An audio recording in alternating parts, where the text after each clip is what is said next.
Good morning, everyone. Thank you for joining us for the 2021 State of Downtown. We're here this morning courtesy of our presenting sponsor, Gallagher, Avelius and Jones.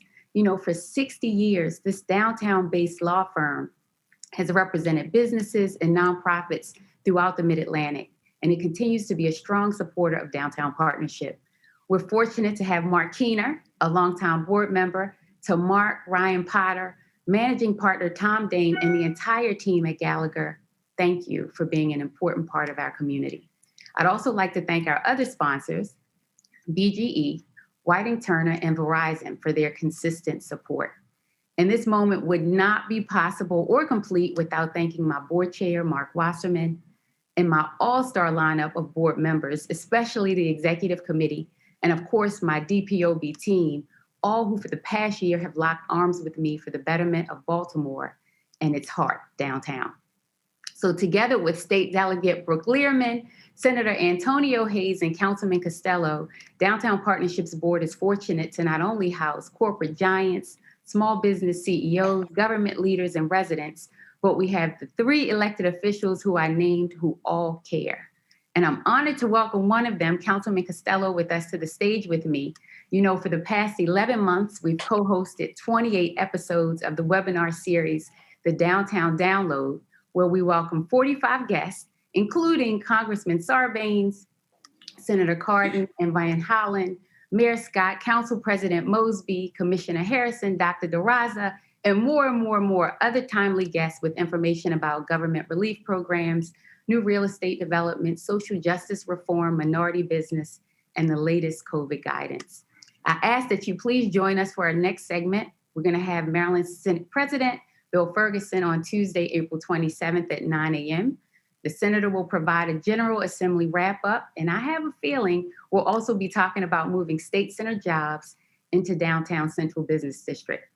So you can register. It's free online at godowntownbaltimore.com. Councilman, you know I had to get in that quick commercial. Like on Downtown Download, I'm turning it over to you. The mic is yours. With you and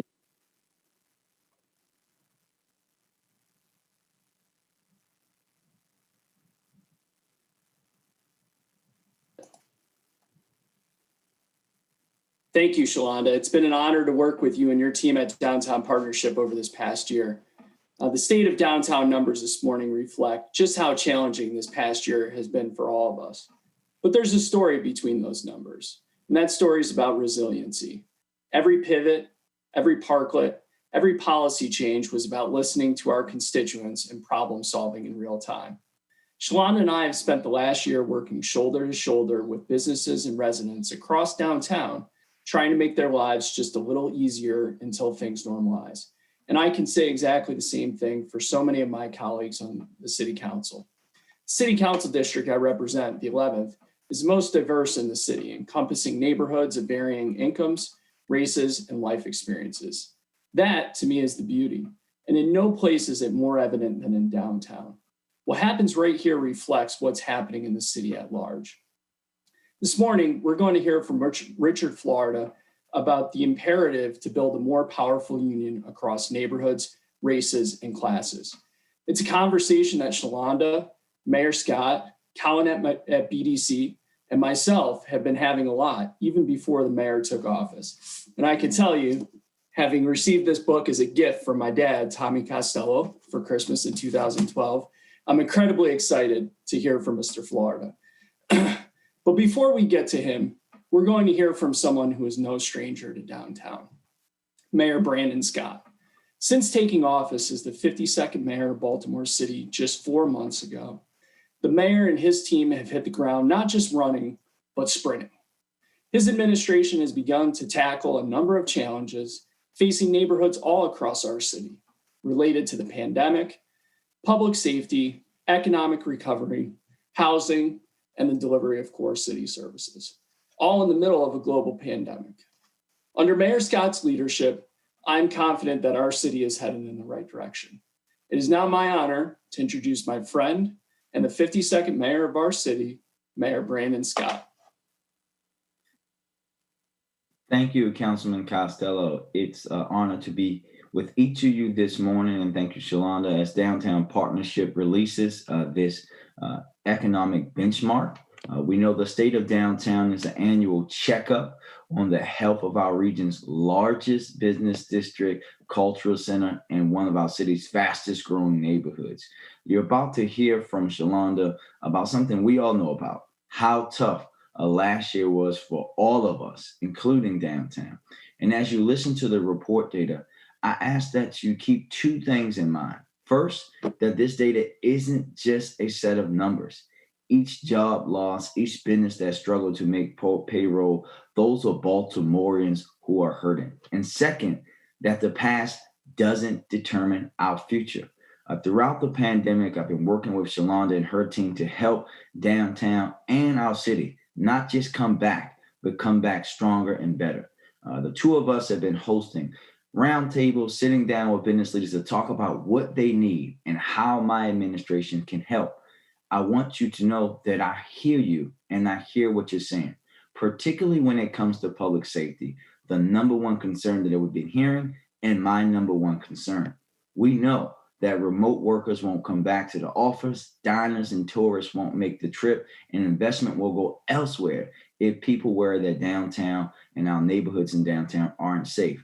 The second area of focus coming out of our roundtable discussion is the fate of what we know as the CBD, the Central Business District. This area is still the main office center in the region and critical to our city's overall economy. We're moving these older downtown areas in the future with updated assets like Lexington Market and a new campus project on what was the Super Block. And my administration is investing in an arena that will make sure it continues to be one of the top drawing venues in the world. And as you're about to hear from Shalonda, we're engaged with her team and Senator Ferguson to talk about state and local government jobs, bringing them into the CBD. We received, as you know, $670 million in federal COVID relief as a part of the American Rescue Plan, which I am prioritizing to help businesses recover and to get Baltimoreans working again. And every day, we're making sure that more people are getting vaccinated, which means our city is that much closer to being able to fully open. Equity is built into each of these initiatives to make sure that more of our citizens in Baltimore contribute to our economic future and that they benefit from it. And we know that that also starts in downtown. The salaries and investments and the jobs made here go home to neighborhoods across our city each night. The parking and hotel taxes, for example, are critical revenue streams and fund programs that benefit our entire city. My administration will do its part. I'm here today asking you to do yours. Your downtown needs you, and you need your downtown. Multiple studies show that people are most productive when they're together in person. We are social beings. I know that deeply as someone who has struggled with virtual meetings over the last year. And be honest, aren't you looking forward to getting out of the house again? I know that I am. When you come downtown for work or dining, you're creating an economic multiplier that benefits us all. We also know that younger workers suffer from a lack of supervision and mentorships because of this work from home environment. They want to be back in the office downtown with the cool office space and the opportunity to network before, during, and after work. If you're looking to attract top millennial and Gen Z talent, this is the place to be. To Shalonda and Board Chair Mark Wasserman, I want to thank you for the opportunity to be here this morning. My sleeves are rolled up, and I'll be right next to you and all of our businesses as we build a long, meaningful recovery from this pandemic. This past year doesn't and will not determine our fate. If anything, it makes us more determined to turn things around. I'm excited to be a part of this event next year when the State of Downtown report numbers this document our rise to greatness, our rise from the COVID pandemic. And it's now my pleasure to turn things over to Eric Reed, who is Vice President of Public Policy and Local Engagement for Verizon Communications. Eric will say a few words about creating a more inclusive digital economy. Eric? Thank you, Mayor Scott, for those inspiring words about our great city. And as you well know, technology continues to be an important facet of our digital economy. And this will continue to carry today, given the reliance on technology during the pandemic. The reality is that connectivity and technology will make our daily lives easier, but we need to ensure that those on the wrong side of the digital divide also have the opportunity to enjoy the benefits inherent with the technology tools of today and the future. The Downtown Partnership of Baltimore appreciates the work that Mayor Scott is leading to ensure that Baltimore is ahead of the technology curve in today's innovation-driven economy, while also seeking solutions to address the digital gap where many residents don't have the access to devices or programs that promote digital literacy and inclusion. The pandemic highlighted that students require virtual tools to continue and enhance their learning outside the physical classroom, or even patients, their telemedicine connections to obtain real-time diagnosis and test results from their physicians. And also consider the small businesses that got creative to change their business models to increase contactless interactions with customers and their suppliers. Mayor Scott's recent naming of a Director of Broadband and Digital Equity and Chief Data Officer is the right step at the right time to ensure Baltimore's economic and community vibrancy, leveraging technology and digital resources. These recent personnel additions will be important partners that work collaboratively in promoting digital inclusion, not only in the downtown area, but throughout the city as well. So thank you, Mayor Scott, for your vision and your leadership on this important issue. And we are excited to work with you and your new appointments. And now it is my pleasure to bring back and pass the baton to our fearless leader, Shalonda Stokes, who's going to continue with the rest of the State of the Downtown program. Thank you so much, Eric, for being one of our engaged board members and for your commitment to digital equity. Mayor Scott, with your leadership, we look forward to strengthening our entire city, including our downtown neighborhoods. And Councilman Costello, what can I say? I mean, I appreciate the continued partnership and willingness that you have for rolling up your sleeves for our constituents. As I'm sure you all are, the staff and board of Downtown Partnership are concerned about the economy, recovery, safety, and the future of our city and its core downtown. None of us have experienced anything like this before. It's deeper than the Great Recession, and the public health component is fundamentally changing how we live, work, and shop. And while I may not have a crystal ball, one thing is clear: Baltimore's future isn't up to fate, it's up to us. We have our challenges, but you all know we also have our assets, and the story isn't over. We have the ability to create a happy ending.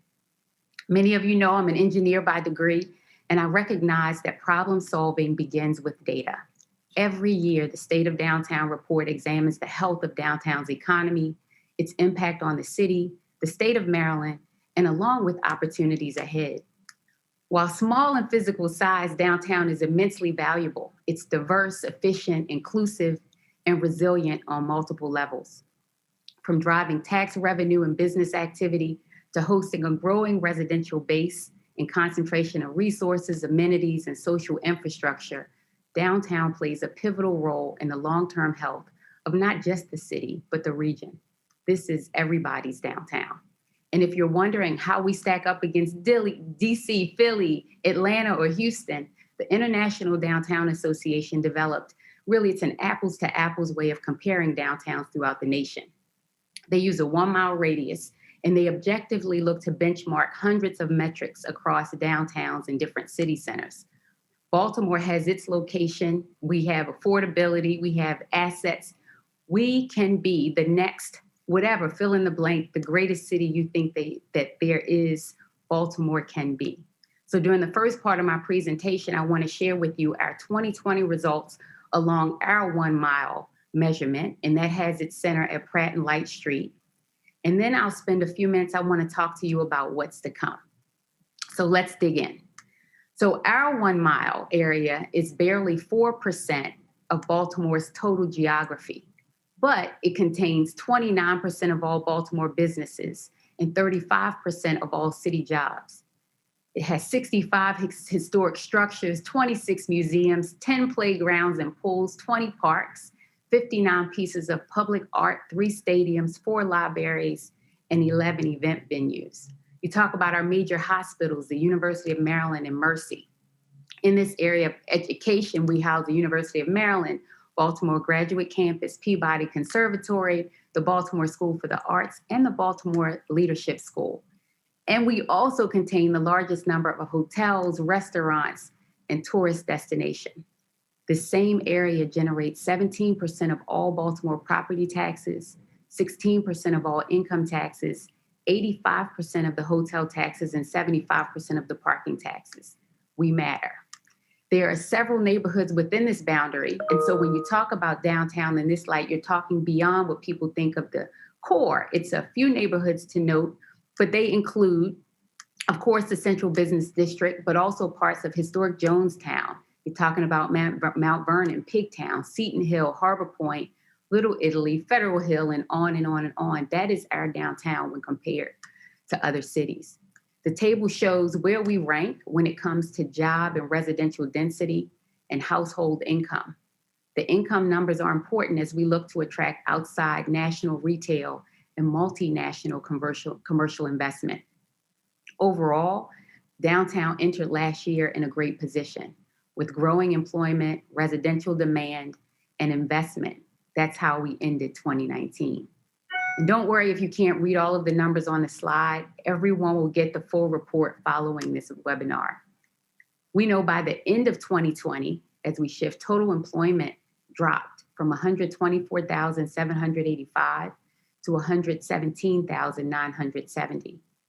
Office vacancies were also up. We see it 17.75% in 2019 to just over 23%. What you'll see is the biggest commercial real estate activity was actually renewals or intra-downtown moves, as companies took advantage of a favorable marketplace. Behind each of those leases is a business that recommitted to downtown, which is positive news. But if you're in the traditional CBD, we know the eastward drift of some of our major tenant holders has an impact. We saw this when Harbor East first opened its towers. Some tenants opted to move closer to the water. And believe it or not, this type of growth is a national indicator of a healthy marketplace. But it does mean we need to backfill and we need to reimagine areas like the traditional CBD. Shifting to housing, for all of the national stories about people leaving cities because of the pandemic, downtown Baltimore had virtually no population loss. If you look at the graph and you see a slight decline, that's because of the margin of error that happens within statistical data. But leasing activity, as the year progressed, it increased. And few buildings reported tenants were locking into longer leases. And this was before the pandemic. So there is some good news there. To keep up with the anticipated demand, 5 new apartment buildings came online, adding 540 new units. And at year's end, the apartment occupancy rate was just over 93%. So let's talk a little bit about retail. At almost 82%, downtown's multi-tenant retail occupancy rate is lower than the metro area. That number is largely affected by the receivership at Harbor Place and the empty shadow space at Lockwood Place. But when you look at downtown retail as a whole, and that's including the smaller storefronts in that place, our occupancy rises to almost 95%, which is better than the regional and national average.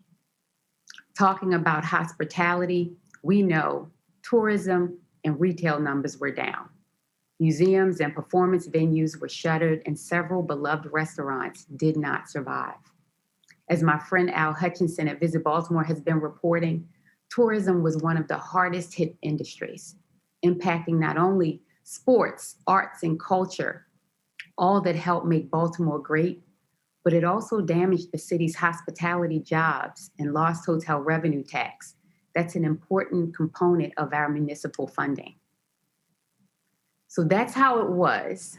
Now I want to talk a little bit about how the year is. I know I wasn't telling you anything that you didn't know. But before we talk about our comeback, we must acknowledge the number one request of every business, every resident, and tourist in our city, including our downtown neighborhoods. We want to feel safe. I know that Mayor Scott has made this the number 1A and 1B priority of his administration. And for many, the changes can't come soon enough. We want the basics. We want responsive city government. We want connection. We want our businesses to be invested. We want engaged residents. Collaboration is power. We need all hands on deck working together. You know, during a recent Zoom that we had with one of downtown's international investors, Felix asked if the root cause of some of our crime was a workforce issue. Yes, it is. It's a major part of our data. And he was connecting the dots and getting to the core of many of the recent conversations I've been having with business leaders. Businesses want their employees to feel safe, walking to and from the office, going out to grab a bite to eat. Increasing crime numbers, homelessness, feeling overrun by individuals who squeegee. It impacts real and perceived safety. We know this. But our history of segregation has positioned us as a city of us and them across several lines. Our true resurgence is going to happen by we. The elephant in the room is that our city has a history of redlining combined with addiction and mental illness. All of that comes with communities who have been marginalized. These conditions have a long-term impact on who we are and the levels of poverty and safety throughout. And while the pandemic hurt the business community, it devastated the frontline, hourly, working class individuals, many of whom are living paycheck to paycheck. Enhancing public safety involves a comprehensive set of solutions that we must all undertake to move the needle. In the sphere of influence that Downtown Partnership has, we're doubling down through stronger constituent services and better partnerships. We're doing it with city agencies on the issues of safety, outdated infrastructure, code enforcement, homelessness outreach, and employment development. They all go hand in hand. We're intentional about hiring city residents at all levels, second chance citizens included. We're putting our money where our mouth is. At our $15 an hour minimum wage, we're expanding our team of visible on-street hospitality and safety personnel. And to help mitigate the uptick in crime, we've recently expanded our security contracts. Beyond Wolf, we have a great relationship with them. We've engaged global security, but we've all now also taken on relationships with the Baltimore City School Police. That relationship will help us de-escalate and better engage with youth activity. We're also contracting now with the Maryland State Police, individuals from the Maryland State Police, to supplement our Baltimore City police patrols. It's all about collaboration and partnership. This next step is partnering with more strategically with the business community to better coordinate security assets, hire more city residents, and work together towards the goal of safety for all. Beyond safety, in a year known for closings, it's worth applauding the tremendous number of offices, restaurants, and retailers who found new ways to stay in business. In-person retail added internet sales and curbside pickups. Restaurants added outdoor seating and pantry items, meal subscription, and even pay-as-you-go models. And we enjoyed a number of storefront openings last year, particularly in the Bromo Arts District. As notable retail opening chart illustrates, and I know you saw it, the vast majority of new businesses were restaurants. We're not on the sidelines. Downtown Partnership just closed applications for our new Black-owned and operated storefront tenancy program presented by Fearless. It's known as Boost for short, but we're working with building owners to incubate Black-owned retail and food businesses within the Downtown Management Authority District. Thanks to the generous support from Fearless, BGE, M&T Bank, and others, Boost accomplishes several very important things. One, it helps fill vacancy in downtown. It makes our downtown more reflective of the demographics of our city. It increases the walkability that we all want within a deep CBD, and it helps see the success of minority businesses throughout. I'm gonna tell you, Fearless is more than just a sponsor for Boost. It's a role model for the future of our downtown. The company Delali DeRaza runs out of Spark. He came downtown with the support of a Tech Connect grant from Downtown Partnership, and his company is now a $40 million powerhouse with more than 100 employees. Year in and year out, most of downtown's employment growth happens from within. When small companies like Fearless are successful, they add jobs. So I don't want to steal Richard Florida's thunder, but to these companies, place matters. They could work from anywhere, but they need the energy and ideas that can only happen with in-person collaboration. And especially after being shut in for so long, people want unique experiences. You can't kayak to your job or work in a century-old warehouse or walk to an O's game from a suburban office park. You can only get those things downtown. Because place matters, I want you to know how Downtown Partnership is strengthening our core, particularly in the traditional business district. We're prepping to add, and you will see this awe-inspiring public art and lighting in our alleys and pedestrian corridors. We want you to feel different, to come back and want to be down here. We want to turn those secondary spaces into primary destinations and help office buildings attract new tenants. We want to get the residents excited about calling this home. So we're closing down the streets to expand outdoor seating and create pedestrian promenades. We're even working with the MTA to better secure and beautify our bus stops. First stop, Lexington Market. So at the heart of the city, we want to ensure that downtown is attractive and welcoming to all. And specific to the business community whose tax investments help fund more than just downtown, we want to ensure that you know that you are heard and you are valued.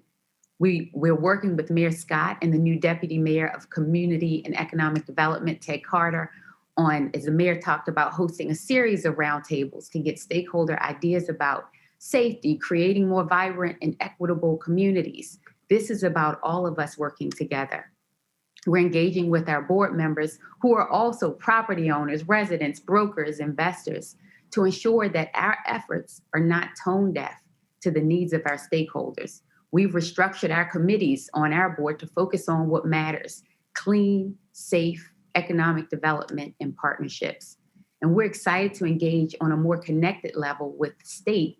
And we count it as a win, the funding of the bar building demolition. And while, it was talks about, and we knew we didn't want another surface lot, having a temporary green space is a great idea. So major kudos to Senate President Ferguson for his help with that.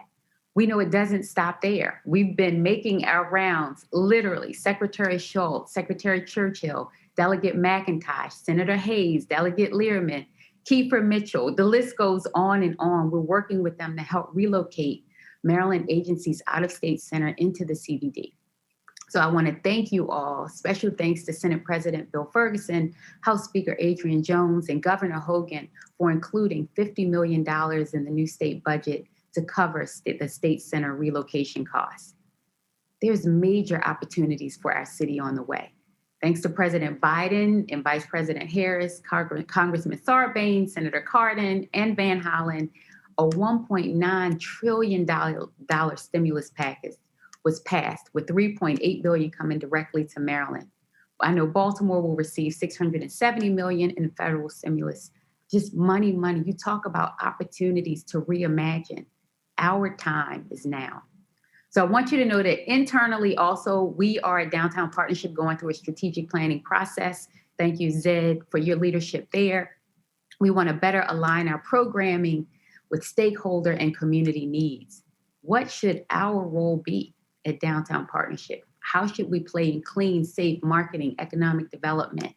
What is the next chapter for downtown? And externally, we're committed to partnering for the betterment of our city. You see us working very close with Waterfront Partnership, Midtown, Historic Charles Street, Markets and Merchants Association, all of those organizations. We want to provide seamlessness, because when our tourists come and everybody, they don't care which district you're in. We want to give optimal service.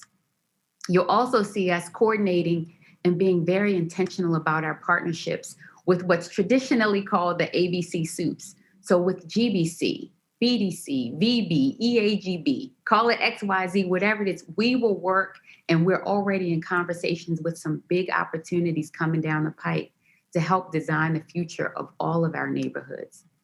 Today, I'm asking, wait a minute, no, I'm begging everyone in the audience to join us in these efforts by doubling down on downtown. Don't give up on us now. We need you, all of you. The future of our city is safe, it's walkable, it's art-filled, it's transit-connected, and it's equitable. It starts with organizations like M&T and Truist and Ellen Tucker and others who committed to the core, and development projects like the Superblock and the Arena, beautification initiatives like the transformation. Have you checked out Redwood Street lately? It's retail initiatives like Boost. It continues with you all coming back downtown if you have not already. We've seen businesses can operate. If you watch our downtown download, I'm in the office all the time. I want you to come back and come back safely. We know everyone can support the restaurants, shops, museums, take in an O's game, check out your favorite performance venues. Many, like the Hippodrome, have announced schedules for in-person shows. They've made it this far, but we need you to take it from here. Baltimore is not alone in the challenges we face. We know we have a tremendous opportunity for the greatest comeback ever. So with all of that, we know that no other jurisdiction can claim what we have. Even if you just think about the Downtown Management Authority, which we oversee, and most people call it the Central Business District, we have the densest employment center, the convention center, Royal Farms, Lexington Market, 2 hospitals, City Hall, federal courthouses, more than 20 apartment buildings, 13 event venues, farmers market, grocery store. It's the best of the best. And I'm gonna tell you, our residents here, they do it. So, it's part of the reason that I asked Richard Florida to come here to be with us this morning. And many of our industry leaders stepped up to continue the conversation in a more intimate networking environment following this. So please don't leave after Richard Florida speaks. This is where we want to get, where the rubber meets the road. So I want to bring on Richard Florida. I just finished reading his latest book, The New Urban Crisis. It outlines a winner-take-all urbanism where the talented and advantaged cluster and colonize in small areas, leaving everyone else behind. That's not our city. As Richard put it, the stakes could not be higher. How can we come to grips with the new urban crisis? It will determine whether we become more divided and slide backwards into economic stagnation, or forge ahead to a new era of a more sustainable and inclusive prosperity for all. Richard is a professor at the University of Toronto School of Cities and the author of several best-selling books, including The Rise of the Creative Class. So without further ado, it is my distinct pleasure to welcome Richard Florida. Thank you, Richard. Thank you, Shalonda. Thank you, Mayor Scott. Thanks to the Downtown Partnership and everyone participating. It's a pleasure to be back in Baltimore. I know the city well. I have a long history with your city. I've visited many times, many friends that live there. And I think, Shalonda, to echo your remarks, I think we can, and to quote President Biden and Vice President, I think we can rebuild our downtowns and build them back better. In fact, folks, I'm just putting the final touches on a piece for the City Lab, a publication that I helped found, called The Death and Life of the Central Business District. And I'm convinced that with your hard work and the hard work of the partnership and all the stakeholders, with the hard work of folks who believe in downtowns and central business districts around the country, we have a chance now to make our central business districts and our downtowns even better, more vibrant, more innovative, more creative, more affordable. And as Shalonda and Mayor Scott said, importantly, more equitable and inclusive. I put together a slide deck for you. I'd like to share that, if you don't mind, on how to build a better Baltimore and a better downtown post-pandemic. Look, everyone, I'm not a futurist. I don't have a crystal ball.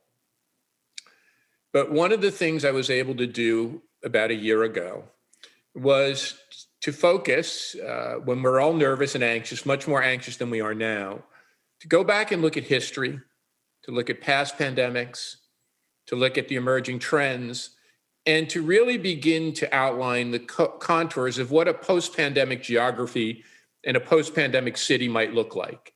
I have no doubt that our cities and our downtowns will come back. And I think I was shocked early on a year ago when I heard so many of the pundits and prognosticators talk about the death of the city, the end of the city, the end of downtown. The fact that we'd all just be working remotely in far off places and connecting on Zoom. And, it's not the first time we've heard this. We heard this over the past couple of decades several times. We heard it after 9/11 when people said New York City and other cities would empty. We heard it after the economic crisis in 2008. Tom Friedman, the great New York Times columnist, wrote a book, The World is Flat. We no longer need to cluster together. We can live out in the mountaintops and the lakefronts. But what has happened, in fact, is the more we've invented new transportation and transportation and communications technologies, the further the internet age has become, the more we've become a global economy, the more we've clustered in great cities and great downtowns and great mega regions, something I'll talk about. It's not going to be any different today. We're just in the midst of a tough time, and people have left cities before. But if you look at the great sweep of history, urbanization, which was about 5% of our population in 1900 and 10% or 15% in 1950, which is over 50% in the world today, 85% in the United States, this wave of urbanization is a much greater force than infectious disease. I think what we're going through, though, is a great urban reset. And it's not just the pandemic. It's a series of overlapping crises and resetting moments. The pandemic is one, and the horrible health crisis we've been through. It's fallen most heavily on the Black and Latino communities and on our essential workers. The economic and unemployment and fiscal fallout. And this incredible wave of movements for economic, racial, and social justice, sometimes referred to as Black Lives Matter, a cross-class, cross-racial movement outpouring of popular enthusiasm for building back in a more equitable and just way. We have a once-in-a-century opportunity to build our communities, our cities back better. We are beginning a fundamental reset in the way we work, in the way we live, in the way we shop, and how we go about our everyday lives. That reset's going to proceed regardless. But if we don't intervene and we're not intentional, most of its benefits will go to the already advantaged. You've heard Shalonda and Mayor Scott talk about all of the inequities, the legacy of segmentation and segregation that's confronted Baltimore, that's confronted my hometown in the eastern seaboard of Newark, New Jersey. But if we're intentional and if we're conscious, and if we combine our own local efforts downtown and our city efforts and our regional efforts with the new federal policies from the Biden and Harris administration, we have a once-in-a-century opportunity to build back our communities better in a more equitable, inclusive, and resilient way. This is not the end of cities. Baltimore and our other great cities will survive. Previous pandemics far worse than this. The plagues in Europe, which claimed, unfortunately, 40 or 50% of the population of Italian cities. The cholera epidemics that swept through London and New York. The Spanish flu of 1918. None of them have damped down this long arc of urbanization. Urbanization has proven time and time to be a greater force than infectious disease or internet communications. But the crises we are going through today is not so much a disruptor, but an accelerator. It is accelerating a series of trends, and as Shalonda's quite kindly said, trends I have been writing about for the past 2 decades, trends that you have seen at work in Baltimore that have caused initially suburbanization, and then this back to the city movement as professionals and knowledge workers, groups I've termed a long time ago the creative class, began to see the city as a place for them and to do this knowledge work, began to move back to cities and reignite a revitalization. But also, as that occurred, because space in the center city is so limited, because it's so quested after, began to stimulate this period of gentrification and inequity. But we are now seeing an acceleration of these trends, not a disruption, and it gives us this once-in-a-century opportunity to reimagine and build a better downtown, better offices, better workplaces, and a better Baltimore. Well, let me try to tell you about the factors that are reshaping our places and our downtown, and I think there's 2. There are a set of pull factors that are pulling certain groups away from the center And there are a set of push, and those are the ones that have been emphasized by the prognosticators and the pundits in all this nonsensical writing about the urban exodus, which is actually not occurring. And there are a set of push factors which are pushing other groups back towards the center. And we're seeing no huge shifts. When we look at the data a year later, we're seeing no huge shifts in this makeup of urban, suburban, and rural America. But within urban, suburban, and rural America, we're seeing some more subtle demographic and workplace shifts that I want to talk about that challenge us, but that we can respond to. What are the pull factors? Well, the pull factors is what everyone was writing about and talking about a year ago when they said, this would be the death of the city and the death of downtown. What really happened was a temporary shift and a compressed set of shifts. And let me tell you about them. Mainly the groups that moved out of cities were families and the older and the vulnerable. Now, when you think about this, families leaving cities is nothing new. My own parents left in Newark, New Jersey in the year 1960 when I was a 2-year-old and my brother was newly hatched because they wanted more space in a backyard. What the crisis has done and why this seems so big is because the crisis accelerated family formation moves that would have been made over a year or 2 years or 3 years or 4 years and 5 years. Every single person I know who left the center city falls into this group. A family with a young child, a second one on the way, 2 kids. They were thinking about moving to more space, and the crisis accelerated that decision. The other group that moved was a much more temporary group, and it's probably an even larger group. It was really students and young people, Baltimore, New York, Philadelphia, Washington, San Francisco, Boston. These are huge college towns. They have great universities and colleges. Hundreds to tens of thousands, in some cases, hundreds of thousands of kids go to school in those towns. There are lots of young people who work there. And when the crisis hit, mom and dad said, come home with us. We can be safer together. Already those young people are headed back to school. And if not headed back to school, they're headed back to the work opportunities. And there is a prolonged fear of transit and using trains, which we can talk about.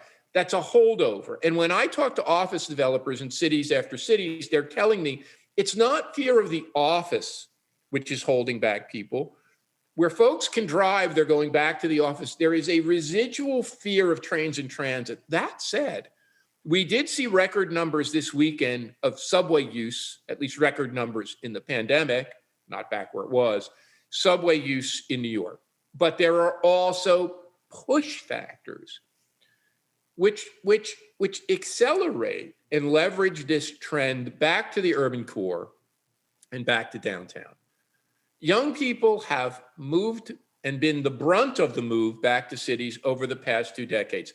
Young, highly educated people ages 25 to 34 have accounted for more than half of the population increase in close-in urban areas since 2010.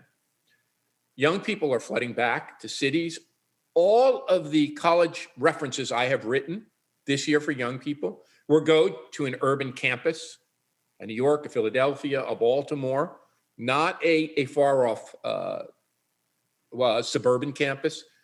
And history shows that young people flow back to cities in the wake of pandemics because of the job opportunities, the better wages they provide, but also in the current day, because that's a place to meet and mate and date other young people.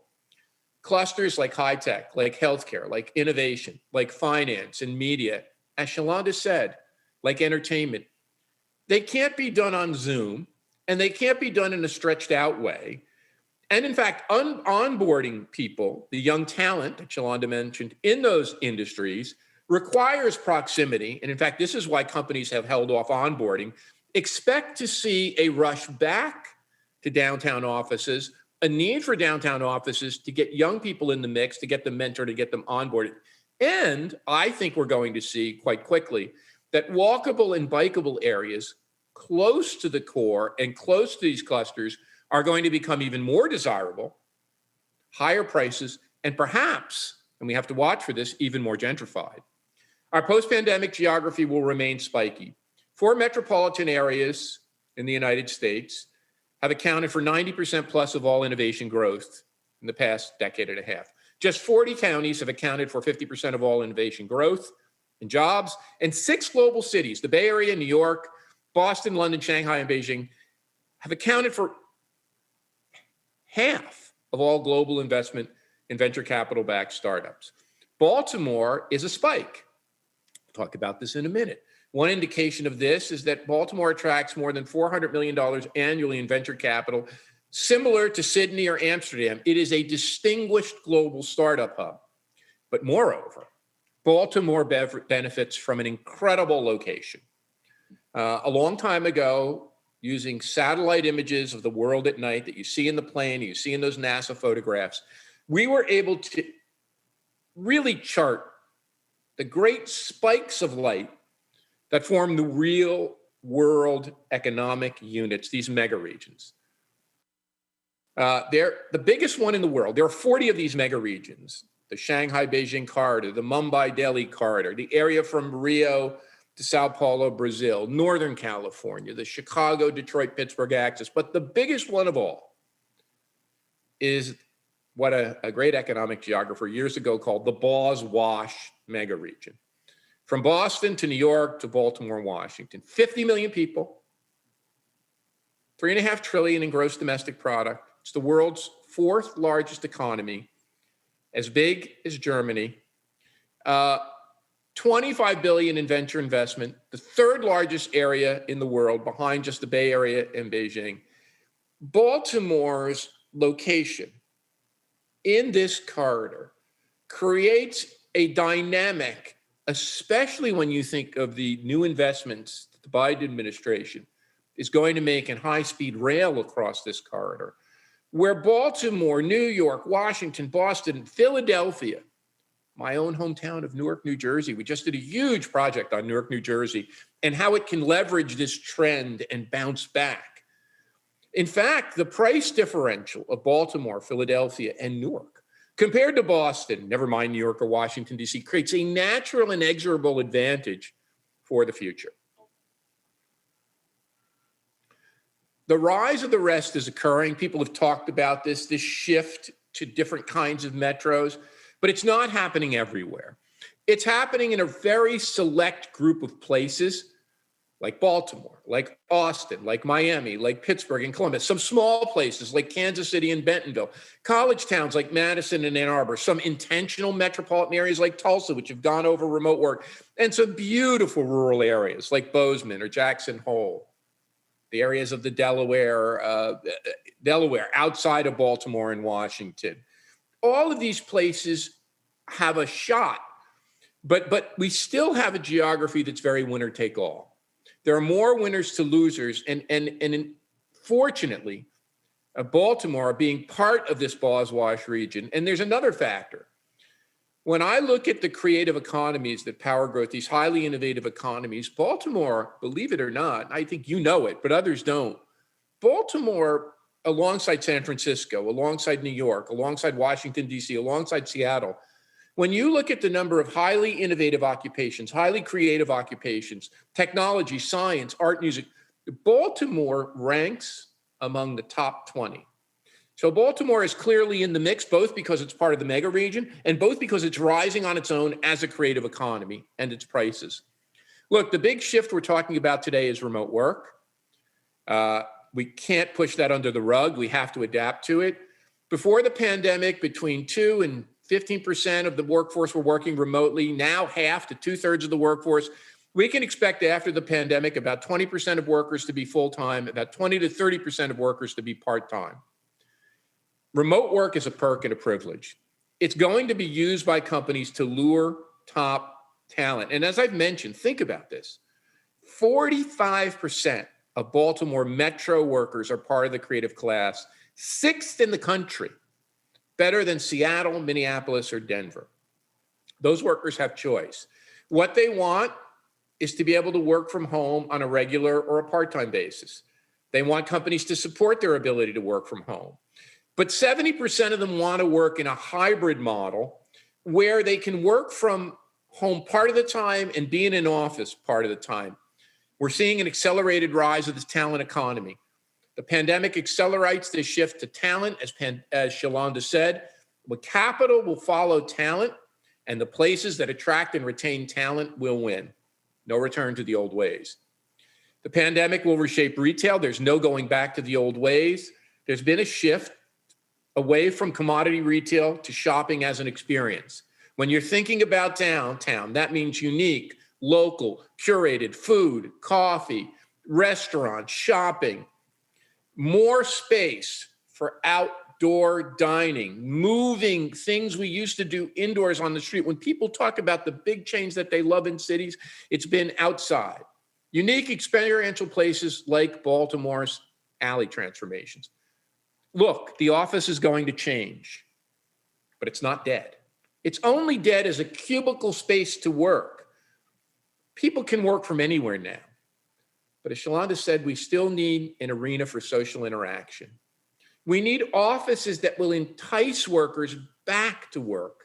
And this office space, while older workers who have established networks and may have families to care for want to work remote, young workers need to be in a workspace. They need to be in a workspace to learn more, to be acculturated. That's why tech companies are investing in offices. They've held back on hiring because of the pandemic. Expect to see a big rush to hire young people, in fact, coming in the next few months. And not only regular office space, but signature co-working space. 70% of workers and 70% of managers find that the office environment is the place that's conducive to team building, to social interaction. The office will be increasingly a space for interaction, increasingly a space not only to work, but to meet your colleagues. And it will be a space that's indoor, outdoor. Just like we've moved dining to the street, the best office designers I'm talking to and office architects are talking about opening the office through balconies and spaces to the street. Downtown Baltimore companies will need to invest in a new kind of office. Now, the big opportunity here is that the office is no longer a building. The neighborhood, the city, the downtown itself has become the new office. And I think this is the critical point that all of us need to remember. There is an ongoing shift from the office as workspace to the office as an arena for social interaction, networking, and social connection. People don't need to go to an office to plug in their laptop and tap on the keys. They need to go somewhere to interact and to build teams and to forge collaboration and to network with others. That means the district or the neighborhood, maybe it's not even a central business district anymore. Maybe it's a neighborhood business district. But unique places to meet, unique third spaces, restaurants, offices, coffee shops, health and fitness places, wellness spaces, actively curated, reimagined third places. And the day at the office no longer becomes a day in the office. It becomes something more akin to a local business trip where you go to the office for a meeting, you go to meet someone for coffee, you go back to the office, you have another meeting, you go to lunch, and so on. This is what I'm writing on, the death and life of the Central Business District. Remember Jane Jacobs, the great urbanist, the title of her book, The Death and Life of the Great American City. We are seeing the death of an old Central Business District, but out of the ashes, the creation of a new one. The old Central Business District, which was a set of office towers where people commuted to and worked to process information, and they were stacked and packed like a factory for office and professional work, that Central Business District is going away. There's going to be a 20% reduction in the demand for central office space and maybe a 5 to 10% hit to Central Business District economies. But even most of these remote work jobs are in the urban centers, and most will stay there. We've already seen a shift, and here's an acceleration. We've already seen a shift. I'll bet you've seen it in Baltimore's downtown. Where people are moving is not the office district per se, but it's the areas surrounding the office district, sometimes by a university, sometimes by a park, sometimes in the case of Baltimore near the waterfront, that two great economists from Philadelphia called the Central Recreational District, which sits adjacent to the Central Business District. It's not Midtown Manhattan, it's Soho and Tribeca and Chelsea. I could go on. What we have the opportunity is to shift away from individual office buildings in a cluster to an actively curated central interaction district or central social interactive district or neighborhood leverage business district. A CBD, a downtown, which is much more about live, work neighborhoods. And by the way, this is not a new trend. This trend has been going on for the past 2 decades. Baltimore CBD, Philadelphia CBD, New York CBD, Newark, New Jersey CBD, Philadelphia have all been becoming more live work, more mixed use, more vibrant. Now we have a chance to even double down and accelerate this trend. We have already talked about this. It's not so much that workers are worried about the office. They're worried about getting to the office. That's changing quickly, but especially with Baltimore's commuting shed, we have to work hard to make sure workers perceive trains and transits as healthy and safe. And I think vaccination is going to help us there. Life, new life into dead spaces. We're taking back streets from moving and storing cars to more active uses. We're putting dining, fitness, bike lanes. We can even put working and learning outside. I'm working with a company in Miami called Reef Technology. Reef Technology is buying up and transforming parking lots and garages into neighborhood hubs. We need to invest more in our green spaces and open spaces. I know you've been doing that in Baltimore, but mayors are nervous. They want to increase their spending on green space and parks, but they also don't have the resources to do that. And especially intentional programming and placemaking. Shalonda mentioned crime. One of the things we're finding is that in this pandemic, as things spring back to life, and I've been spending part of the winter in Miami Beach, working very closely with our downtown group here and our mayor, is that the risk oblivious. The folks who are very risk taking have surged back and a vacuum's created. There's not the usual tourism. There's not the usual workers. There's not the usual street life. In that vacuum goes a lot of risk-taking behavior, some of which is crime. So we have to really intentionally now program, not just activate, but program. This is a time where your efforts at the Downtown Partnership to program the downtown with activities that draw back families, that draw in tourists, that mix it up again. So it's not just the risk taking and the risk oblivious that are coming back downtown, so that it's a full range of people. I like to call this not just a downtown bounce back, but a chance for us throughout our cities to build a whole series of complete communities. Urbanists like to talk about 15-minute neighborhoods where you can do all aspects of working in life, a short bike or walk from home. What is the best 15-minute neighborhood in any metropolitan area in the world?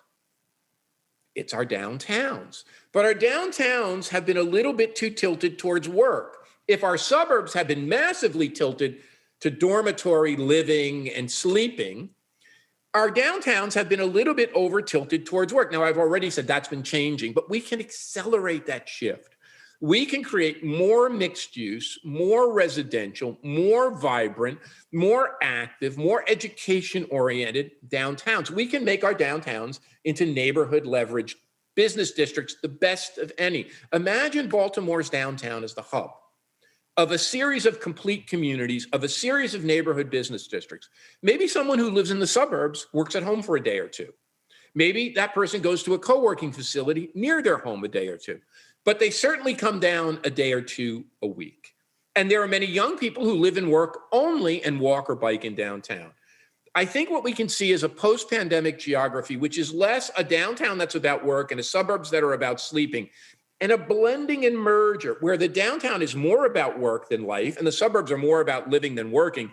But there's a blending and our whole metropolitan area becomes a federation of distributed complete communities. And by the way, there's a lot the Downtown Partnership can do to help suburbs learn about how to be more complete communities and to build that fabric and federation of complete communities. And your own approval of the updated land use code helps facilitate that. Look, folks, more and more of us are being vaccinated. We're now vaccinating almost 5 million people a day.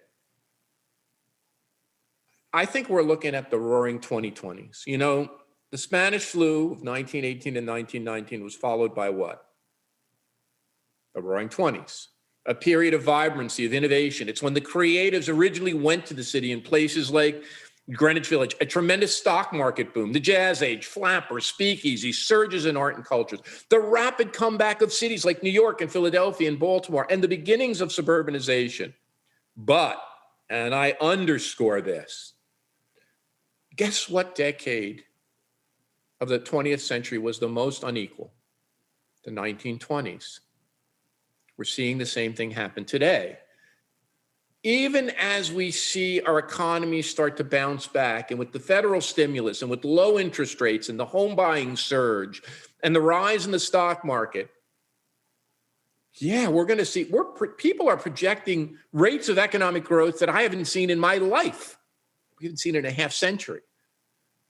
But it's horrifically, economically, socially, in terms of race and class, and in terms of geography, unequal.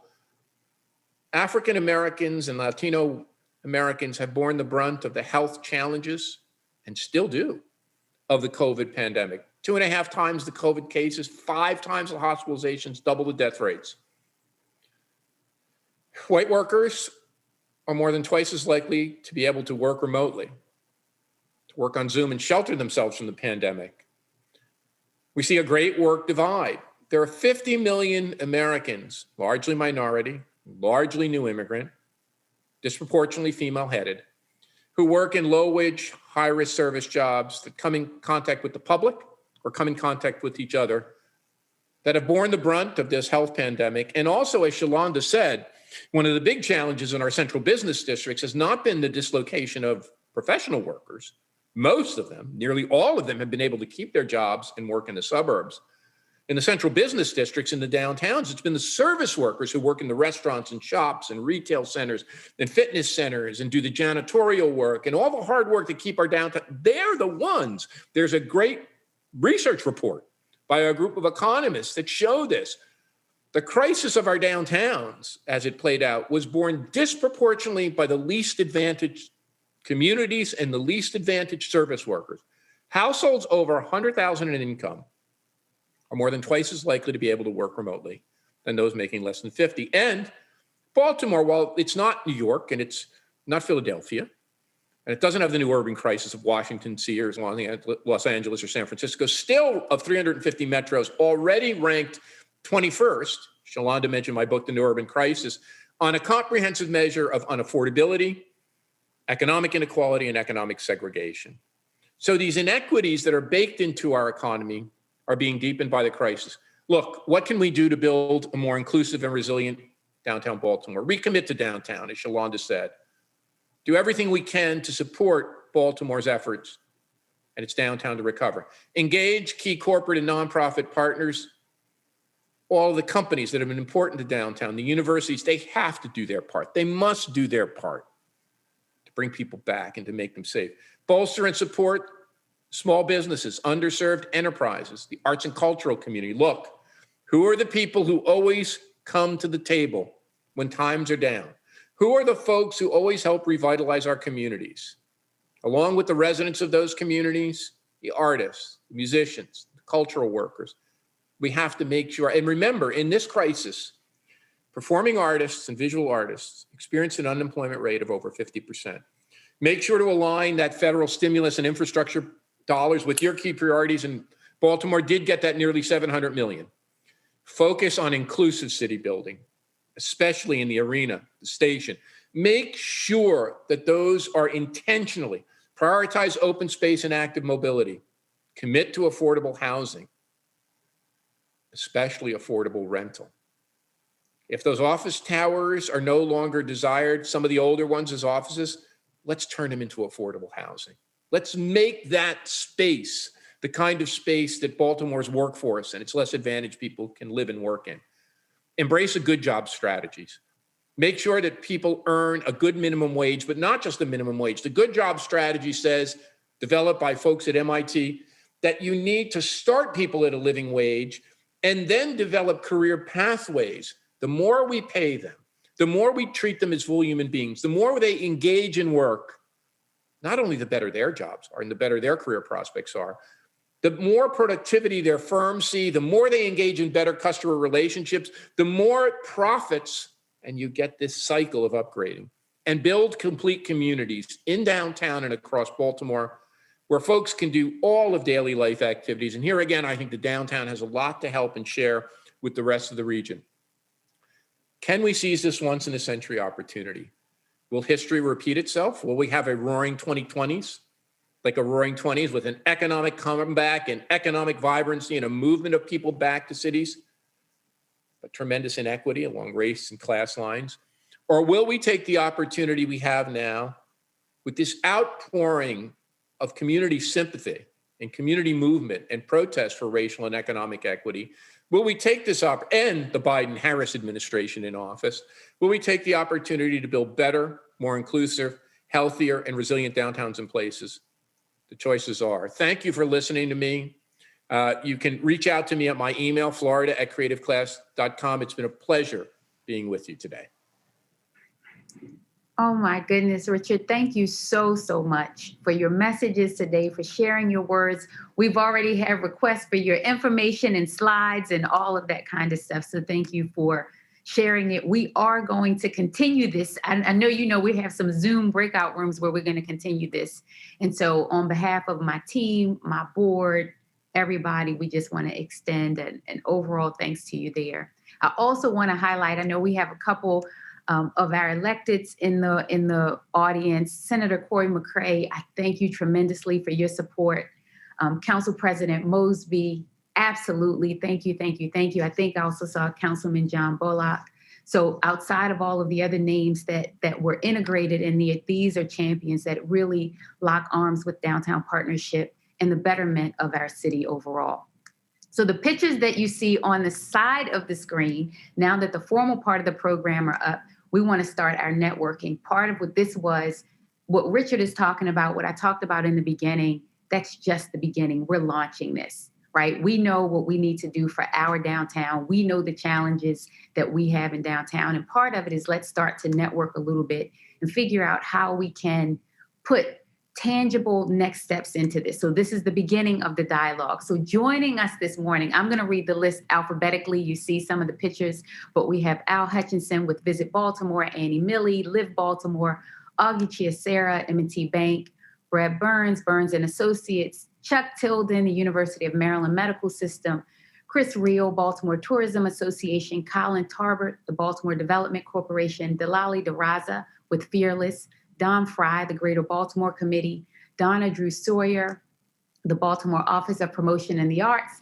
Eric Reed, Verizon, Jeremy Rosendale with the Greater Baltimore Committee, and Lori Schwartz with Waterfront Partnership. We also have Michelle Welly, Economic Alliance of Greater Baltimore, Anna Leah Shimonik, Lord Baltimore Hotel, Phil Krosky, Maryland Energy Advisors, Rodney Adoy, Baltimore Gas and Electric Company and Exelon Company, Ron Legler, the France Merritt Performing Arts Center, Broadway across America. I will be in a room, and William Cole is in here, Margrave Strategies. This group is an impressive list. This is a component of our industry's VIPs. And part of what we want to do, as I mentioned, is continue the dialogue as much as we're in this virtual environment. And we cannot wait to get back to our new normal where we're in place and talking to each other. We want to get there. But for now, this is as close to networking as we'll get.